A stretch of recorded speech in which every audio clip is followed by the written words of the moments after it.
Good evening, dear listener, and welcome back to the Drowzy Historian.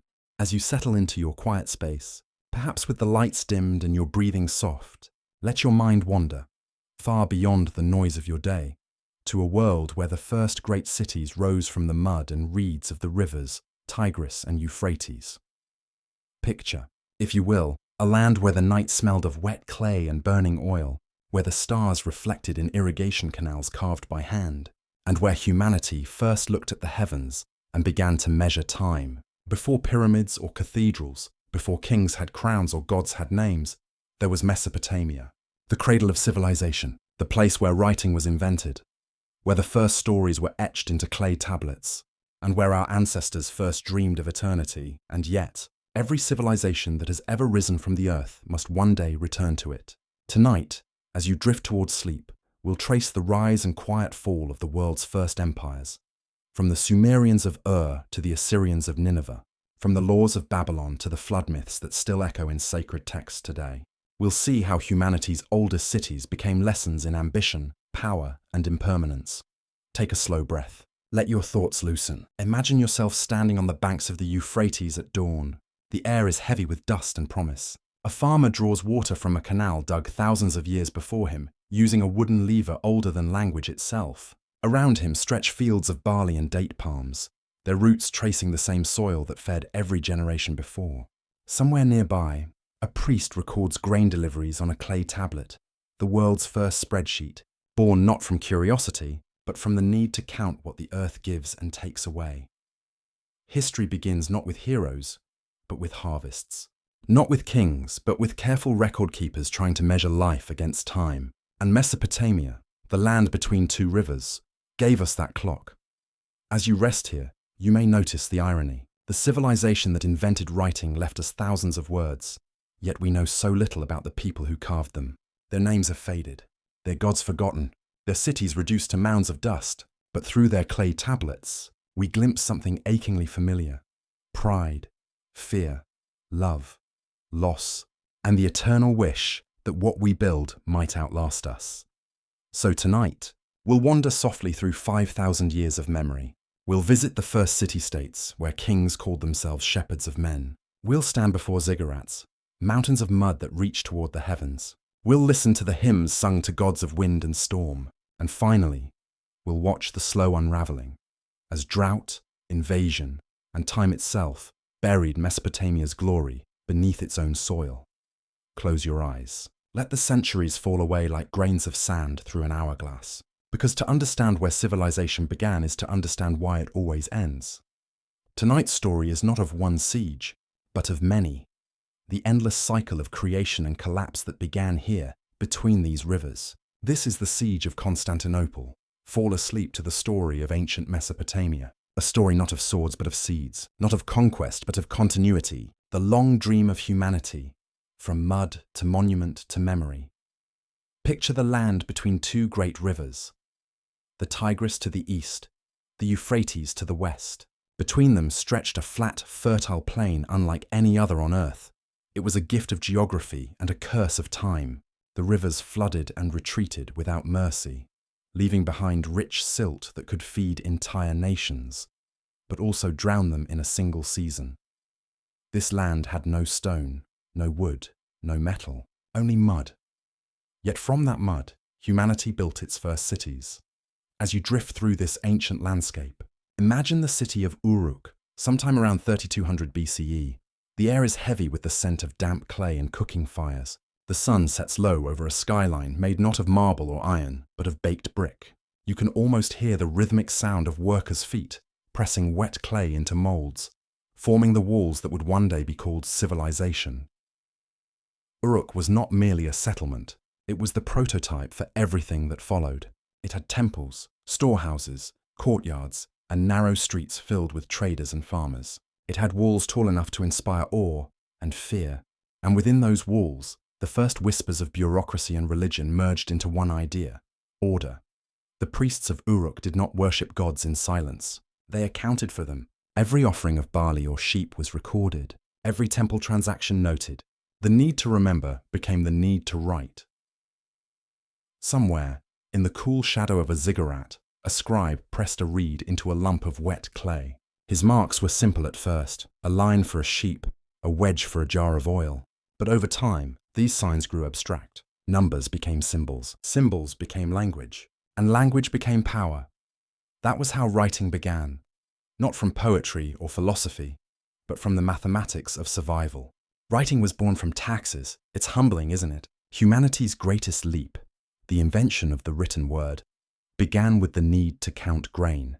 Yet in that same moment, we learned to count the days, to measure the reigns of kings, to preserve what memory alone could not. From accounting came epic, from order came imagination. The city that gave us writing would soon give us the world's first author, Enheduanna, daughter of Sargon of Akkad. She lived more than 4,000 years ago and composed hymns to the goddess Inanna, hymns that still survive, etched in clay. She was a priestess, a poet, and the first human we can name who used language not as record, but as reflection. When she wrote, "The Queen of Heaven, who walks among the stars," she was doing more than praising a deity. She was creating art and claiming her place in eternity. Breathe slowly now. Listen to the faint echo of styluses scratching clay, the murmur of temple scribes reciting words to be heard by gods and kings. Civilization, for the first time, had a voice. The Sumerians of Uruk, Ur, and Lagash did not think of themselves as inventing history. They thought they were maintaining balance between chaos and order, river and field, heaven and earth. But in seeking that balance, they set in motion a story that would echo through every empire to come. That civilization is a fragile bargain between the power of nature and the will of man. As we drift onward, let's rest for a moment in that realization. The world's first cities rose not because humans conquered the earth, but because they learned to cooperate with it, to predict its moods, to shape its floods, and to find meaning in its patterns. When you next look at the glowing lights of your own city, remember Uruk, the same hunger for order still burns within us. We too count, record, and measure our lives, still trying to make sense of the river that carries us forward. As night settles deeper, picture the moon rising over the flat horizon of ancient Sumer. Its light spills across canals and temple roofs, glimmering on water that has flowed the same path for thousands of years. In that pale glow we find the first kings, men who claimed divine favor, yet feared the same floods and famines as everyone else. The Sumerians believed their rulers were chosen by the gods, not for conquest, but for stewardship. A king's duty was to maintain the balance between heaven and earth. But as their cities grew, so too did their ambitions. Temples became palaces, priests became politicians, and the dream of divine order began to resemble the machinery of power. Among these early kings was Gilgamesh of Uruk, half man, half god, or so his scribes declared. He ruled sometime around 2700 BCE, and though centuries blurred his real deeds into legend, his story survived, written on clay tablets buried in the sands of Nineveh and rediscovered 4,000 years later. In the Epic of Gilgamesh, we glimpse humanity's oldest mirror. Gilgamesh begins as a tyrant, obsessed with his own strength, defying gods and men alike.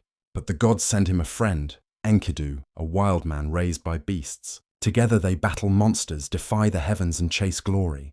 Yet when Enkidu dies, the great king learns the one truth civilization has never escaped: that even the strongest among us must fall. Gilgamesh's grief drives him across deserts and seas in search of immortality. He meets Utnapishtim, survivor of the Great Flood, a tale older than Noah's, and learns that the gods will not grant him eternal life. Instead, they offer something humbler and greater: memory. "The life you seek," says Utnapishtim, "you will not find, but your story will endure." And it did. The Epic of Gilgamesh became the first great literature, not written for a god, but for mankind. It asked a question still whispered by every civilization since: if we must die, what makes our lives worth remembering? As you breathe softly, think about the quiet genius of those clay tablets. They were fragile things, shards of baked earth, buried and broken. Yet they outlasted empires. The Sumerians vanished, their language forgotten for millennia. But their words survived to tell us who they were: builders, dreamers, mourners, and seekers of meaning. History often feels like a long corridor lined with echoes. In Gilgamesh's lament for his friend, we hear the same ache that runs through all time: the sorrow of being mortal. That was Mesopotamia's first and greatest lesson, that civilization cannot save us from death, but it can help us make peace with it. The kings of Sumer eventually gave way to conquerors from Akkad, men like Sargon the Great, who built the first empire the world had ever known. He united the cities of Sumer under one rule, stretching from the Persian Gulf to the Mediterranean. But his empire too would fade, undone by drought and rebellion, leaving behind only fragments of memory. Still, the idea remained, that men could govern nations, record laws, and shape destiny. That idea would survive every flood, every ruin, every fall. Let your mind rest in that thought. Empires crumble, names vanish, but ideas, like rivers, flow onward. Civilization is not a monument, it is a current. As dawn breaks again over the land between rivers, we drift forward 1,000 years to find a new power rising from the dust of Sumer, Babylon. The air here feels different. The cities are larger, their ziggurats taller, their gods more numerous. The world has moved from small city-states to kingdoms, and from myth to law. Picture the city of Babylon around 1750 BCE. Its streets are lined with merchants and craftsmen. Oxen pull carts loaded with grain and wool. Above them towers the great temple of Marduk, god of creation, where priests chant prayers that sound half like hymns, half like mathematics. The age of faith is now also the age of record. At the heart of this world stands King Hammurabi, the man who believed justice could be written. In a courtyard of stone and sunlight, he orders his scribes to carve his code, nearly 300 laws, onto a tall slab of basalt, each word chiseled with care, each rule meant to last forever. The Code of Hammurabi was more than legislation. It was a mirror held up to humanity's nature. It spoke of wages and debts, marriage and punishment, property and crime, and at its top, carved in relief, the king stands before Shamash, the sun god of justice, receiving divine authority to rule. The message was clear.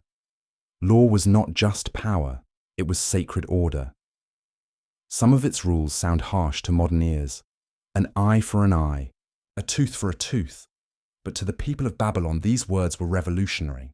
For the first time, justice was written down, not left to the whim of kings or priests. The code turned vengeance into balance, chaos into procedure. Imagine what it meant for a common farmer to stand before a judge and point to the same laws that govern nobles and generals. In that moment, civilization took another step toward equality. Imperfect, fragile, but real. As you rest, think of the slow miracle that unfolded here. The transformation of morality into language. The belief that fairness could be built like a wall, brick by brick, inscribed in stone for all to see. The tablets of Hammurabi's code would influence every legal system that followed. The edicts of Persia, the decrees of Rome, even the moral philosophies of later ages. Beneath the laws of every nation still echoes the Babylonian dream, that words can bind us to justice, but even stone erodes, and so in time Babylon too would fall. Droughts came, rivers shifted, traders moved north, power migrated to new cities and new gods. Yet the idea of written law endured, copied, translated, remembered. In this, Mesopotamia achieved something no empire after it could destroy: the permanence of principle. Let that thought settle. Civilization began as clay and numbers, grew into stories and kings, and matured into ethics carved in stone. Each stage was an answer to the same question: how do we live together without destroying one another? The Babylonians answered with law, the Assyrians would answer with fear. And so, as we drift onward, we will leave the calm order of Hammurabi's Babylon and enter the shadowed world of iron and conquest, a place where civilization forgot its own lessons. The rivers still flowed, but the tone of their story changed. By the first millennium before our era, the soft age of clay and bronze had hardened into iron. The songs of harvest and worship gave way to the sound of chariots and marching feet. The gentle cities of Sumer and Babylon, once radiant with poetry and law, were now shadows beneath the boots of a new and terrible power, Assyria. Picture the city of Nineveh, around 700 BCE. The air hums with heat. Its walls stretch for miles, thick, towering, carved with reliefs of winged bulls and kings in battle. Within those walls stands a palace so vast that it contains not one throne room, but many. Stone lions guard its gates. Servants bow so low that their foreheads touch the dust. Assyria has become the first true empire, not of laws, but of fear. The Assyrians did not pretend to rule by divine justice. They ruled by terror. Their kings called themselves the kings of the four quarters of the world, chosen by the gods to subdue all nations. Their inscriptions, carved in proud, chilling detail, boast not of mercy, but of annihilation. I destroyed their cities. I cut down their orchards. I flayed their leaders and hung their skins on the walls. These were not metaphors. They were state policy. For the Assyrians, cruelty was a form of communication. Their empire stretched across modern Iraq, Syria, Turkey, and Egypt, too vast to control by diplomacy alone. So they governed by spectacle. Conquered peoples were deported by the thousands to distant lands, their homelands emptied and resettled to prevent rebellion. Public executions were meant to crush resistance before it began. And yet, amid this horror, Assyria became one of the most sophisticated states in history. Its engineers built aqueducts to bring water across deserts. Its scribes catalogued every conquest, every shipment, every prayer. Its soldiers were not barbarians, but masters of organization.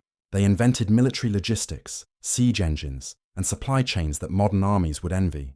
Power and terror, innovation and destruction, civilization at its most efficient and its most fragile. Imagine as you rest the paradox of Nineveh at night. The streets are quiet. The scent of cedar oil drifts from the palace lamps. In the royal library, scribes copy tablets of Sumerian poetry, hymns written 1,000 years before. A king named Ashurbanipal, perhaps the most educated of all Assyrian rulers, orders them to collect every text in his empire. He wants to preserve all knowledge, even as his armies burn the cities that hold it. That library would survive long after his empire was gone. It would lie buried beneath sand for more than 2 millennia, until archaeologists uncovered it in the 19th century. Inside were the oldest surviving copies of the Epic of Gilgamesh, the same story that began in Uruk, copied and treasured by the very empire that destroyed Uruk's descendants. History has a dark sense of irony. As you breathe slowly, feel that irony settles like dust. The Assyrians sought immortality through conquest. Yet what remains of them are not their armies, nor their palaces, but their archives, stories of the people they conquered, preserved in the ruins they left behind. When Nineveh fell in 612 BCE, destroyed by a coalition of Babylonians, Medes and Persians, witnesses said the city burned for weeks. The once great walls cracked under their own heat. Statues of kings melted into the soil. A prophet later wrote, "Nineveh is laid waste. Who will mourn her? Empires built on fear rarely earn remembrance. Only caution. The Assyrians had believed they were eternal. But in the end, they were undone by the same truth that had haunted Gilgamesh. That no wall, no weapon, no decree can outlive time. And yet, even in their ruin, they left something behind. A blueprint for empire. One that every conqueror would study. Centralized administration, iron discipline, controlled terror. From Babylon to Rome, from Persia to the British Raj, the logic of empire would follow the pattern Nineveh first carved into stone. Civilization had learned how to organize power. It had not yet learned how to restrain it. So as you drift deeper into rest, imagine the fires dying in Nineveh's streets. The smoke rises to join the stars, carrying with it the first great lesson of empire, that strength without wisdom consumes itself. The rivers of Mesopotamia flow on, silent witnesses to humanity's contradictions. We build to preserve, yet destroy to prove we can. And between those two impulses lies the whole history of the world. When the smoke of Nineveh's fall cleared, the rivers did what they always do. They forgot. The Euphrates and Tigris flowed quietly over the ashes of the empire, washing away names and banners, leaving only soil rich enough for new cities to rise. Out of those ruins came another Babylon, a rebirth that shimmered like a mirage in the desert heat. It was the age of Nebuchadnezzar II, king of kings, builder of wonders. Under his reign, Babylon rose again from the dust, brighter, taller, more intricate than any city the world had ever seen. Picture it, towering ziggurats reaching toward the sky, their steps painted blue with lapis from distant mines, hanging gardens, a cascade of green suspended in air, said to be built for his queen, who longed for the mountains of her homeland. The air itself was perfumed with cedar and myrrh, and at night, from the city walls, one could see the stars reflected in the canals, so that heaven seemed to rest upon the earth. For the first time in history, humanity began not just to worship the stars, but to study them. Babylonian astronomers watched the skies with disciplined patience, recording every movement, every eclipse, every wandering planet. They charted the heavens to understand the will of the gods, but in doing so, they created the foundations of science. Here, in the land between rivers, the night sky became a calendar. The moon's cycles marked the months. The sun's rising and setting defined the seasons. The motions of Venus and Jupiter became predictable, not mystical but measurable. The Babylonians did not yet know the word astronomy, but they practiced it every evening. They invented the division of the circle into 360 degrees. They measured hours, minutes, and seconds, a system we still use today. Every clock, every compass, every orbit traced in modern physics whispers of Babylon. As you breathe softly, imagine a priest standing on a ziggurat at dusk. In one hand he holds a stylus, in the other a clay tablet. The air is still, the sky deep violet. He watches the stars rise one by one and writes down their paths, silent, methodical, reverent. He believes he is reading the thoughts of the gods. In truth, he is writing the first page of astronomy. Nebuchadnezzar's Babylon was more than a city. It was an idea. The belief that beauty, knowledge, and power could coexist. Its gates were plated with bronze. Its temples shimmered with glazed tiles that caught the sun. The city's heartbeat was steady, its bureaucracy efficient, its culture unmatched. But even beauty has its shadows. The same king who built the Hanging Gardens also waged brutal campaigns of conquest. His armies destroyed Jerusalem, carrying its people into exile. The prophets of the Hebrew Bible would remember Babylon not as paradise, but as prison, a glittering cage of captivity and sorrow. Civilization, it seems, is always two-faced. For every law, a conquest. For every library, a war. And yet, from that captivity came songs, prayers, and psalms, words that still live. The rivers of Babylon entered scripture and memory, symbols of loss and endurance. By the rivers of Babylon, we sat and wept. Even grief became literature. So as you lie still now, between waking and dream, imagine the paradox of that city. A place where gardens floated in air, yet hearts were heavy with exile. Where wisdom reached the heavens, but freedom lay buried beneath stone. Babylon would not last. None of them do, but its spirit, that yearning to understand the cosmos, to find order in the infinite, would ripple through time.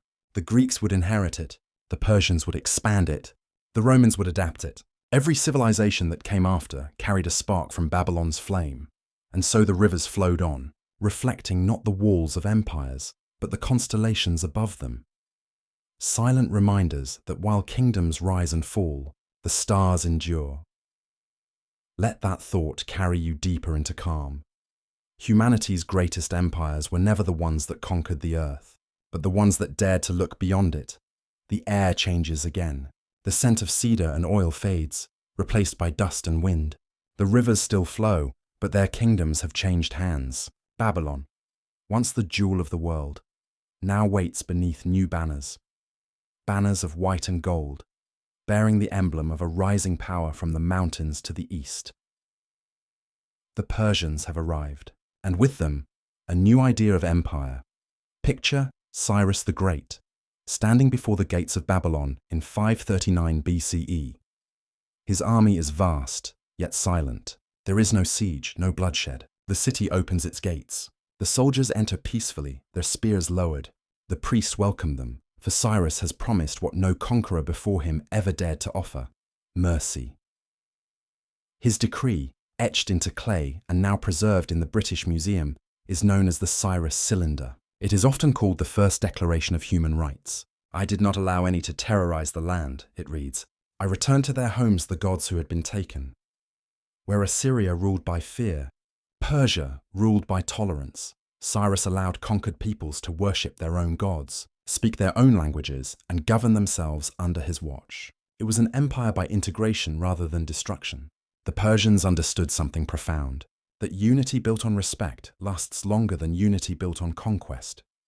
In their vast realm, stretching from India to the Aegean, the Persians built roads that spanned continents. Couriers on horseback could carry messages thousands of miles in days. Neither snow, nor rain, nor heat, nor darkness stays these couriers from their appointed rounds, wrote the Greek historian Herodotus. It was the first postal system. Civilization, once confined to riverbanks, had learned to move, breathe slowly. Imagine that road stretching endlessly across the desert. The Royal Road, lined with way stations and torchlight. Along it travels not only soldiers and messengers, but merchants, philosophers, and storytellers. Ideas flow more freely than armies now. The dream of empire has shifted again, from domination to communication. In the great city of Persepolis, the Persians carved their philosophy into stone. Reliefs show envoys from distant lands, Egyptians, Lydians, Indians, Greeks, each carrying gifts, each depicted with dignity. There are no slaves bowing before the king, only representatives of nations standing as equals under the gaze of the emperor. It was propaganda, yes, but also aspiration, the belief that order could exist without cruelty. Yet, like all who came before, the Persians would also fall. Their kings grew distant, their armies overstretched. New rivals gathered in the west, Greeks who spoke of freedom and reason. When Alexander of Macedon swept across Asia, he admired what he conquered. He stood before the ruins of Persepolis and ordered its palaces burned, not out of hatred, but as a symbolic gesture to end one world and begin another. The fire lit the horizon for days. With that flame, the long story of ancient Mesopotamia began to fade into legend. Its cities are buried under centuries of sand. Its languages are forgotten. Its gods are nameless. But its influence, the invention of writing, of law, of astronomy, of empire itself, would ripple through every age that followed. As you drift deeper, imagine the rivers once more in silence. The empires that drank from them are gone, but the water remains. The same current that once fed Uruk, Babylon, and Nineveh now runs quietly through modern Iraq, carrying fragments of clay beneath bridges and boats. Each fragment is a whisper from a civilization that refused to vanish completely. The Persians had understood what so many others had not, that strength without wisdom fades, but knowledge endures. They became the caretakers of what Mesopotamia had built, ensuring that even as the region's power waned, its memory would not. And so, when the last torch of Babylon's glory was extinguished, the light did not die. It simply traveled westward into Greece, into Rome, into us.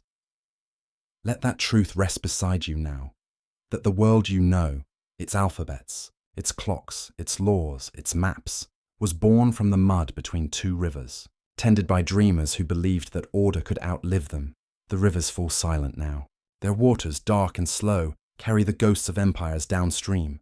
The voices of kings, priests, and poets have faded into the hum of insects, the rustle of reeds. The clay tablets that once recorded the pulse of humanity lie scattered, buried, half broken beneath centuries of dust.